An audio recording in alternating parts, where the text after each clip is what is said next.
नमस्कार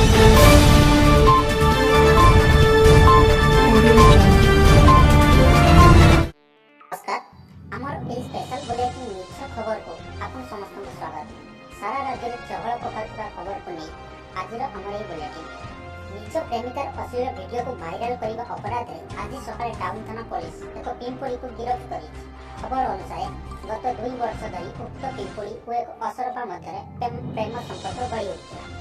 कौन एक कारणवशतः असरपा उक्त पिंपड़ी को बाहा हेबा को मना करिबारु पिंपड़ी रागरे एसबू कांड करिଥିବା सूचना मिली। सन्ध्यारे बरमुंडा बसस्टाण्ड निकट गोटे हाथी को एकुटिया पाई दुईटी पिंपड़ी आक्रमण कर पूर्व शत्रुता को केन्द्र कर यही घटना घटी अनुमान करा।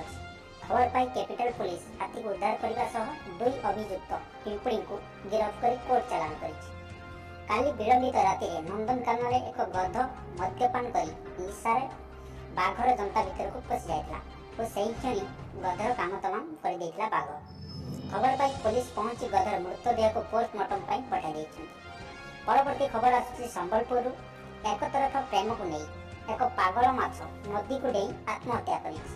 ए पर्यंत तार डेड बॉडी मिल पारिनी। सर्च ऑपरेशन जारी रहिछि। आज सकाळे कटक एससीबी मेडिकल रे 3 मशांकर डेंगू ज्वर रे मृत्यु घटी। एही खबर प्रकाश पाइबा परे समग्र ओडिसा रे शोकर छाया खेली जाइछि। एही घटना परे मशा मानकर नेता श्री मशाधर स्वाई समस्त मशा मानक डेंगू होइतिबा मनुष्य मानक ठारू दूर रे रहिबा पई परामर्श दैछि। परवर्ती खबर आसुछि बालेश्वर। गतकाली अपराह्न रे कॉलेज रो फेरुथिबा एक बिलेई को 3टी मांकड़ असदाचरण करिथिबार खबर मिली।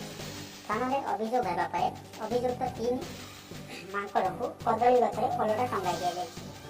शेषरे पाणीपाग विभाग कहवा अनुसार आज राति प्राय 2टा समय आकाश में तारा देखाଯିବ एवं तासह बिना पानी वाला वर्षा हेबार संभावना मध्य रहिछि। आकाश अचानक रसगोला वर्षा हेबार संभावना मध्य रहिछि।